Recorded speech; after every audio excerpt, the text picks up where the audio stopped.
It was never meant to be seen.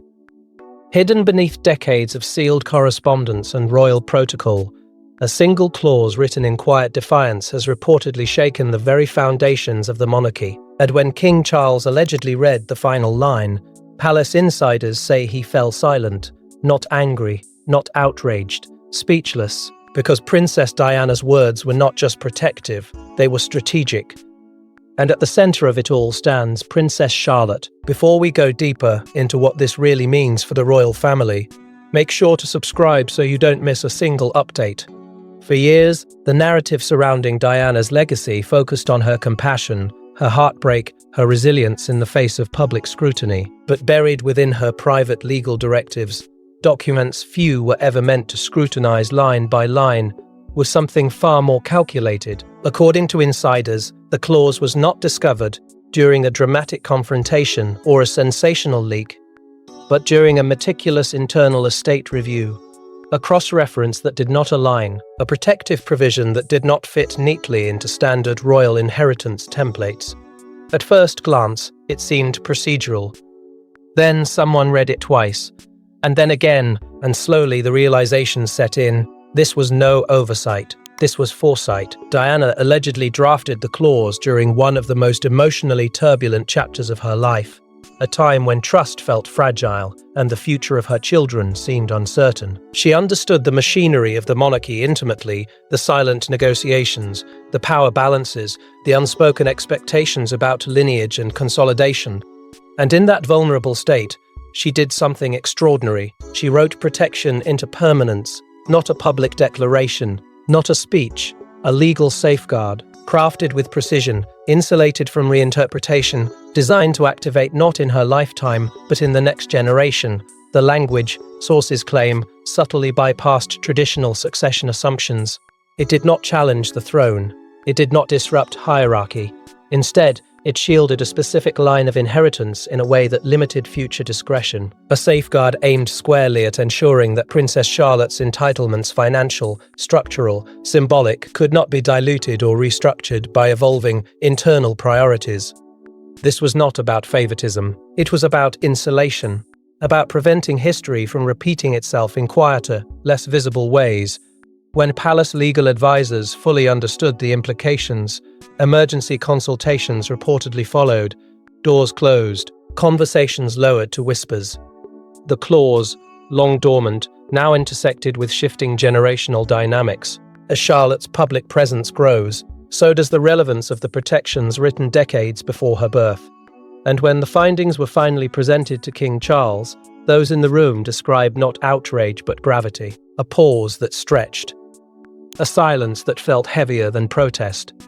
Because in that moment, Diana's voice seemed to echo through ink and parchment, asserting influence from beyond her years. Whispers have since intensified that the clause secures Charlotte's inheritance rights in ways never disclosed to the public, structures that cannot be easily amended, assets that cannot be quietly consolidated elsewhere. It subtly recalibrates the flow of generational security within the royal hierarchy, not loudly, not rebelliously, but undeniably. And as advisors weigh what honoring that clause truly means for the monarchy's future, one truth becomes unavoidable.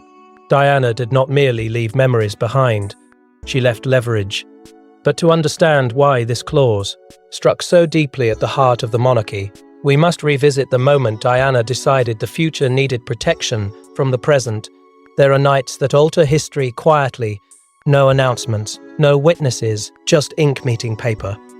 Palace sources claim that during one such evening long before the world could imagine Charlotte's birth, Diana made a decision that would echo decades into the future. She wasn't thinking about headlines, she was thinking about legacy, about vulnerability, about ensuring that history would never repeat itself. By then, Diana had already learned how quickly affection inside the monarchy could turn conditional, how narratives could be rewritten behind closed doors, how influence could shift without warning. She had felt the weight of tradition press against personal freedom. She had seen how structures that appeared immovable could, in truth, bend to power and preference. And in that fragile, yet fiercely lucid state, she made a choice that was neither impulsive nor sentimental. It was deliberate, protective, resolute. Those close to her at the time describe a woman no longer naive about royal dynamics. She understood that succession was not merely about crowns and titles. It was about access, leverage, and the quiet consolidation of security. She knew how easily a future generation could find itself subject to reinterpretation, how inheritances could be adjusted under the language of modernization, how safeguards could be softened in the name of unity, and she refused to leave that to chance. The clause she reportedly drafted was not dramatic in tone, it did not accuse, it did not challenge the throne. Instead, it was written with surgical precision, every phrase measured, every contingency anticipated. Its language was subtle yet fortified, constructed in a way that made reversal nearly impossible without open confrontation. This was not a mother writing out of fear. This was a strategist writing with clarity, a woman who had experienced instability firsthand, ensuring that a future granddaughter, one she would never meet, would inherit certainty instead of negotiation. Advisors at the time, according to palace whispers, underestimated the long arc of what she was doing. Some allegedly viewed it as excessive caution. Others believed generational harmony would make such safeguards unnecessary. But Diana had lived through enough to know that harmony within the monarchy could be fragile. She anticipated imbalance long before it would surface. She understood that institutional memory is short, that legal language endures. And so she embedded protection not in emotion, but in structure. Perhaps the most striking element was her decision to anchor the safeguard to a future granddaughter, not a son already born, not a present heir, a granddaughter. It was symbolic and strategic at once. Symbolic because it extended her protection beyond her lifetime. Strategic because it anticipated a moment when female inheritance lines might face subtle recalibration. In shielding Charlotte's future, Diana was not merely protecting wealth, she was reinforcing legitimacy, ensuring that no shifting tide of internal politics could quietly diminish what was rightfully secured. This was not just financial foresight. It was institutional safeguarding, a recognition that power does not only reside in crowns, but in the frameworks that decide who holds stability and who must request it. Diana may have been portrayed as vulnerable in life, but in that clause, she was formidable. And though she wrote it in solitude, without applause or recognition, the impact was always destined to resurface. And while Diana may have written it in silence, the clause would not remain quiet forever. For years, it sat undisturbed, filed, sealed, catalogued, sealed, catalogued, but never fully dissected, until a routine archival review reportedly unearthed something extraordinary, a signature, a cross-reference, a provision that had been overshadowed by larger estate discussions. When legal advisors pieced it together, they realized this wasn't a forgotten footnote. It was a dormant safeguard waiting for the right moment to awaken. The rediscovery did not begin with drama, it began with procedure. A confidential estate compliance review standard, meticulous, almost mechanical, initiated as part of broader generational planning. Papers were re-examined, trusts were evaluated, cross-references were checked against modern frameworks.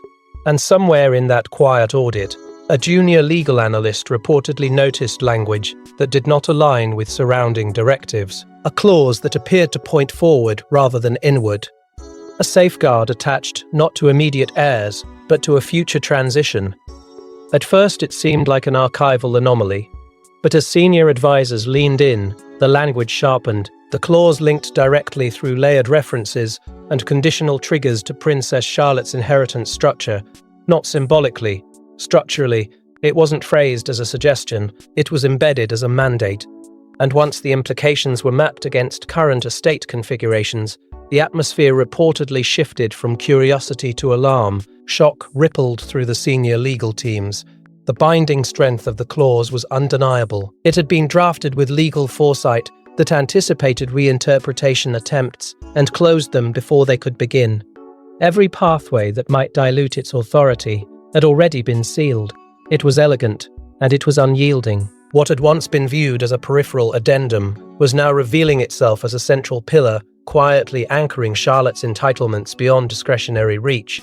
Even more startling were the contingency triggers woven into its structure, The clause had not been designed to activate immediately. It was built to respond to generational transition, to moments when influence shifts, when estates are consolidated, when new eras attempt to redefine old promises.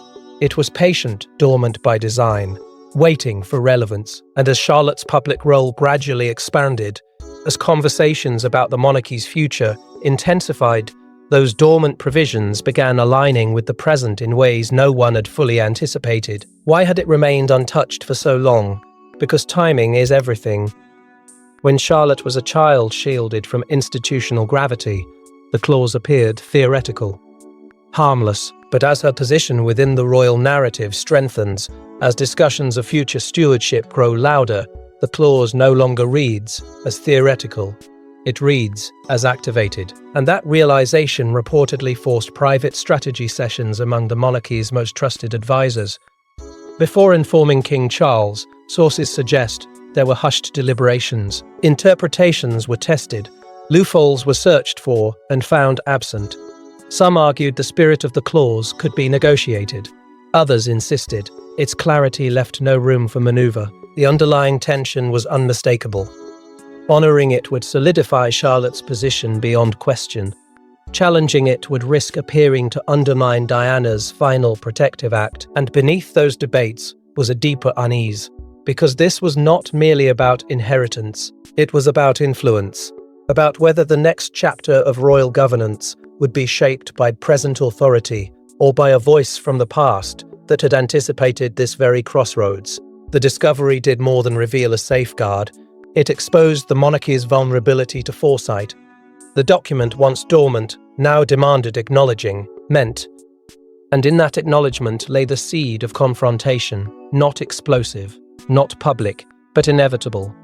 When the king was finally briefed, the implications became impossible to ignore. Those present in the room described the moment in whispers.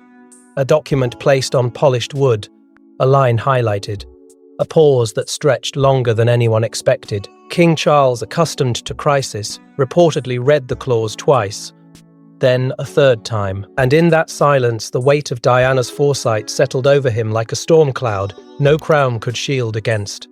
At first, there was disbelief. Not loud, not theatrical, just a quiet resistance to what his eyes were confirming. The specificity of the clause was unmistakable. It did not rely on vague intention or sentimental phrasing. It named structures, it defined conditions, it closed doors before they could even be opened. For a monarch who has spent a lifetime navigating tradition, adaptation, and controlled evolution, the rigidity of those lines must have felt startling. This was not a suggestion from the past, it was a directive. As the legal advisors clarified its reach, the deeper implication emerged. The clause effectively limits discretionary alterations to Princess Charlotte's inheritance. In simpler terms, it restricts the flexibility future sovereigns often rely upon when recalibrating estates to meet shifting institutional needs. What had long been considered adjustable now appeared fortified. What could once be negotiated now seemed immovable. And in that realization, the room reportedly grew heavier. But beyond the political calculus, there was something more personal woven into those words. The undertone of Diana's protective instinct was impossible to ignore. Even in legal language, her intention resonated. It was not combative, it was maternal. A voice from decades ago, anticipating uncertainty and preemptive, why shielding a child she would never know. For Charles, that echo must have carried a complicated weight, part memory, part reckoning. The political implications unfolded quickly. Reduced flexibility in estate restructuring means fewer options when managing generational transitions. It narrows pathways. It forces acknowledgement. Advisors began outlining scenarios, what honoring the clause would secure, what challenging it might trigger, how public perception could tilt depending on the decision taken. Because in today's climate, any move that appears to undermine Diana's foresight would ignite scrutiny.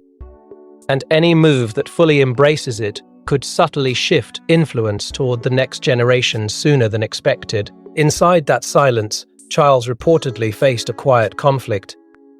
On one side stood institutional authority, the sovereign's traditional prerogative to shape the monarchy's future with measured discretion. On the other stood paternal legacy, his son's family, his granddaughter's security, the enduring shadow of Diana's public memory. To disregard the clause would appear dismissive of maternal protection. To accept it without resistance would mean conceding a measure of control to the past. Neither path was simple. Even among advisors, division emerged. Some argued that honoring the clause would demonstrate stability and respect, reinforcing continuity. Others warned that it could embolden calls for further structural limitations, because once one protective measure proves unchallengeable, it establishes precedent, and precedent within the monarchy can quietly reshape power dynamics for decades. As discussions deepened, one truth crystallized: this was never just about assets. It was about authority, about whether foresight written in ink could rival sovereignty embodied in a crown. And as the implications continued to unfold, the monarchy found itself at a crossroads it had not anticipated, one shaped not by rebellion, but by protection. But the real question was not whether the clause existed, it was what it would now change. Princess Charlotte never asked for this. Yet suddenly, she stands at the crossroads of legacy and protection. What Diana allegedly ensured was more than inheritance, it was insulation. Insulation from internal politics, from shifting alliances, from future uncertainty. And as Charlotte's public presence grows stronger, so too does the significance of what was written long before her birth. At its core, the clause does something rare within royal structures. It guarantees, not symbolically, not ceremonially, but structurally. It fortifies Charlotte's financial and property rights with layers of legal reinforcement that cannot be casually adjusted or quietly absorbed into broader estate realignments. In an institution where discretion has historically shaped outcomes behind closed doors, this safeguard introduces certainty. It draws a boundary line, and boundary lines inside monarchies are never insignificant.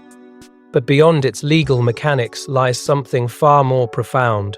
Diana, a grandmother who would never hold Charlotte's hand, reportedly anticipated a future where lineage alone might not be enough to secure stability.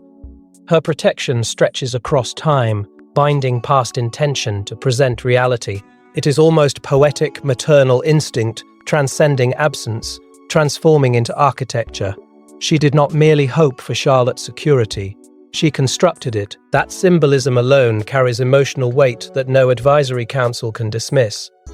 As Charlotte matures and her public profile expands, the clause grows louder in relevance. She is no longer just a child shielded from institutional gravity. She represents continuity, visibility, and potential influence. Every appearance, every milestone quietly amplifies the foresight embedded in that document. What once seemed like distant preparation now feels like activated design, and insiders suggest that this rising presence has intensified private conversations about long-term stewardship within the royal estate. Speculation has begun to circulate that the clause prevents consolidation of specific assets under singular authority.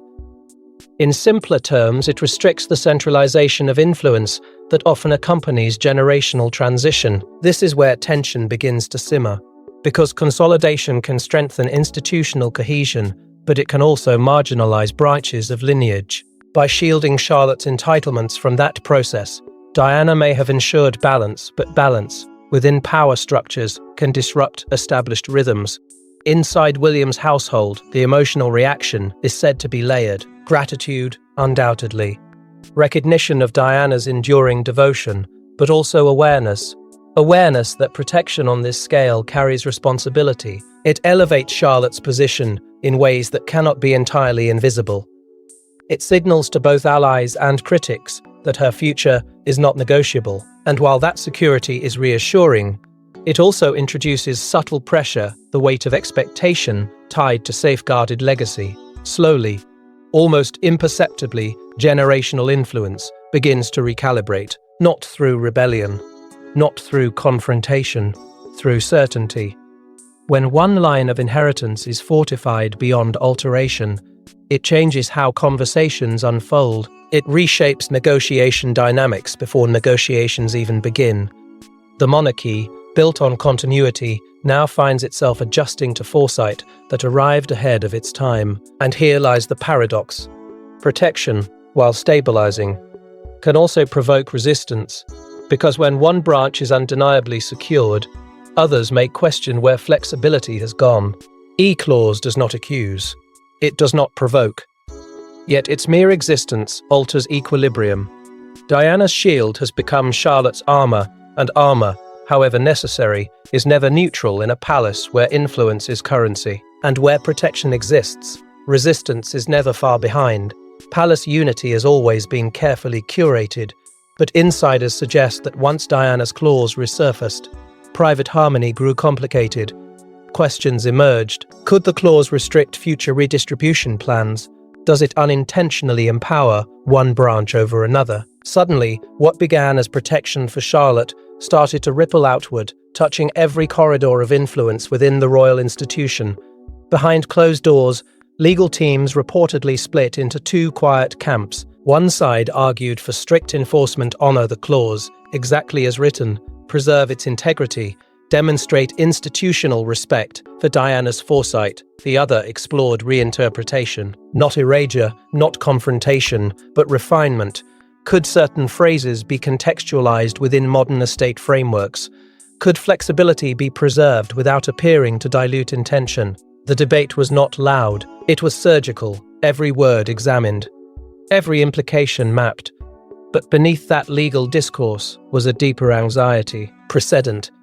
If one protective provision drafted decades earlier can limit present authority, what does that signal for future governance? Advisors worried that rigid adherence might embolden additional calls for codified safeguards across other branches of the family.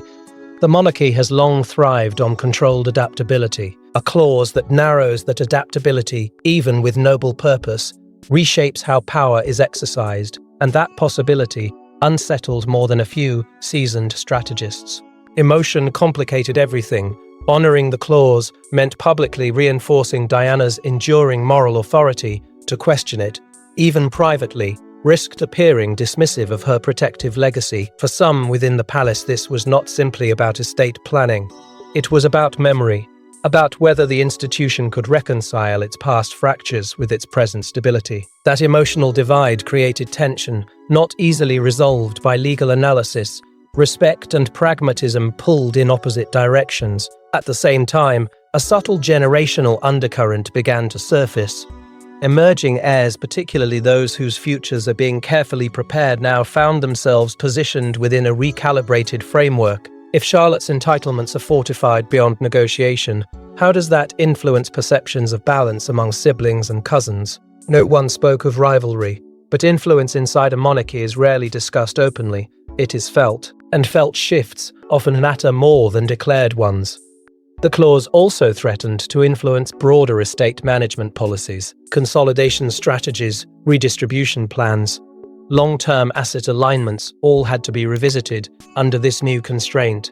What had once been a flexible blueprint now required revision. Strategic meetings reportedly intensified. Damage control was not about scandal. It was about containment, ensuring that internal recalibrations did not spill into public speculation, preserving the image of unity while navigating structural limitation. And yet, the deeper realization lingered. This was not an isolated legal complication. It was psychological, succession psychology. The awareness that a future sovereign's granddaughter holds protections that cannot be casually amended changes how everyone thinks about continuity. It introduces permanence where negotiation once existed. It shifts confidence. It reshapes expectations. Even those who outwardly dismissed its impact quietly recalculated their positions within this evolving framework. What began as a rediscovered clause had become a mirror reflecting the monarchy's internal fault lines: loyalty versus leverage, memory versus modernization, authority versus foresight. The conversations were measured, but the implications were vast. And as strategic maneuvering continued behind polished doors, one truth hovered unspoken. This was no longer just about compliance, it was about control. Because beneath the legal language lies something far more powerful than property. What if this was never about wealth? What if Diana's clause was a message encoded in legality, delivered decades later?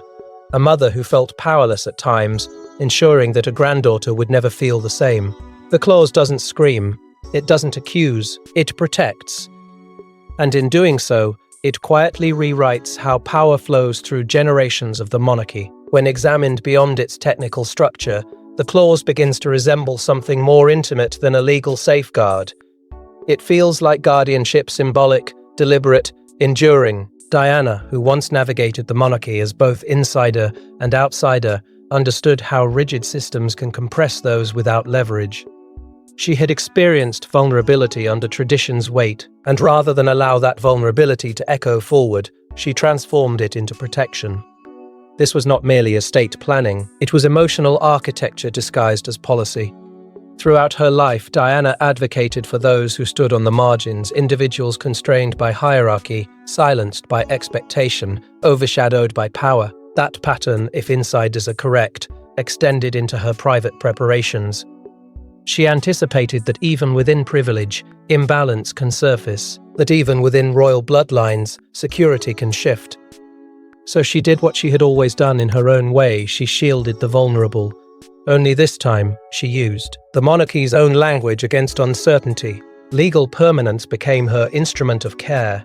There is something profoundly human about that continuity. Diana to William, William to Charlotte.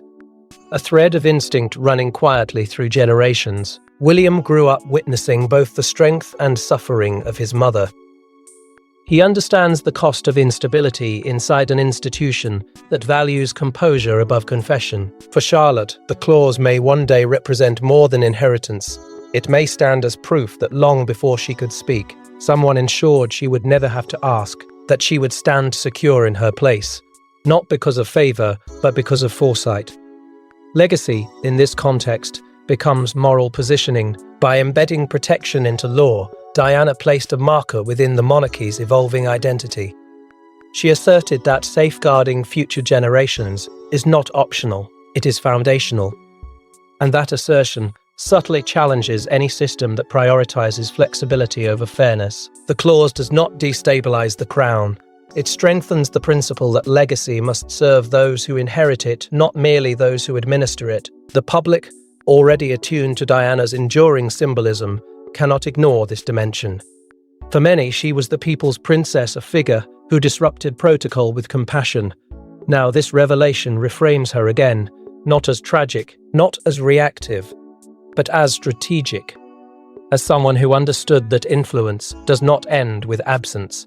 It migrates into structure, and structures, when built carefully, outlast headlines and heartache alike. The clause becomes almost poetic, a silent promise delivered years after her voice fell quiet, a reminder that protection is sometimes strongest when it operates without spectacle, and perhaps that is what unsettles the institution, most not the financial implications, but the realization that Diana anticipated this chapter, that she embedded resilience into a future she would never witness. Because once legacy awakens, it cannot be politely dismissed. It demands acknowledgement, it reshapes narratives, it insists on continuity between memory and action. And as the monarchy absorbs this revelation, recalibrating its understanding of influence and inheritance, one truth becomes undeniable. Diana's impact was never confined to emotion. It was engineered into the future, and as the monarchy absorbs this revelation, the world is watching more closely than ever. Sometimes history doesn't shift with a coronation, sometimes it shifts with a sentence. One clause, one protective measure that outlived its author. King Charles may have been left speechless, but the monarchy cannot remain silent. Because Diana's foresight has already done what few believed possible, it has altered the gravitational pull of inheritance itself. What began as a rediscovered provision has now evolved into a long-term recalibration of royal estate governance. Advisors are no longer debating whether the clause matters. They are strategizing around it. Policies that once allowed fluid restructuring must now operate within clearly defined limits. Future sovereigns may inherit not only assets and titles, but constraints, guardrails embedded by a woman who understood how quickly security can erode without them. The monarchy thrives on continuity, yet continuity now carries a clause that cannot be brushed aside. Princess Charlotte's inheritance, once presumed secure by tradition alone, is now fortified beyond dispute by deliberate design. There is power in that certainty. power that does not shout but stands immovable. In a system where much depends on discretion, her position carries an unusual permanence, and permanence changes conversations. It shapes expectations long before official decisions are made. The next generation is no longer stepping into a flexible framework, it is stepping into one partially defined by Diana's pen. For King Charles, the paradox remains deeply personal. Respect versus recalibration. Honor the protective spirit without surrendering institutional authority. Accept that a chapter written decades ago now intersects directly with his reign. He stands as sovereign, yet he also stands as a father and grandfather. The emotional layers cannot be separated from the constitutional ones, and that tension, quiet, internal, unresolved, may define how this story ultimately settles into royal history. Outside palace walls, fascination intensifies. Whispers spread faster than official statements. The public, long captivated by Diana's enduring influence, views this development as confirmation of something they have always believed, that her presence never truly faded, that even in absence, she remains an architect of the monarchy's moral center. The narrative is shifting, not toward scandal, but toward legacy, toward the idea that foresight can outmaneuver authority when it is rooted in protection. The monarchy's image, once defined primarily by hierarchy and tradition, now subtly leans toward generational continuity. A grandmother safeguarding a granddaughter, a line of influence stretching across time. It reframes the institution as something less rigid and more human, less about control and more about stewardship. That reframing carries weight in a modern world that questions inherited power but respects inherited purpose. And perhaps the most astonishing element of all is this: Diana's influence has not diminished with the passing years. It has matured, evolved, transformed into structure. What was once emotional resonance is now institutional presence. The clause is proof that legacy does not rely on proximity to the throne. It relies on foresight, on courage, on the willingness to anticipate tomorrow's vulnerabilities before they become tomorrow's crises. Yet, as this revelation settles into the royal consciousness, a final uncertainty lingers. If one provision could remain dormant for decades only to reshape generational power, what else might exist beyond the margins of public awareness? What other safeguards, what other messages, what other quiet preparations remain sealed within archives, waiting for their moment? If one hidden clause could reshape the monarchy, the question now lingers in royal corridors: what else did Diana quietly prepare for the future? Thanks for watching. Please don't forget to like and subscribe, and we will see you in next one.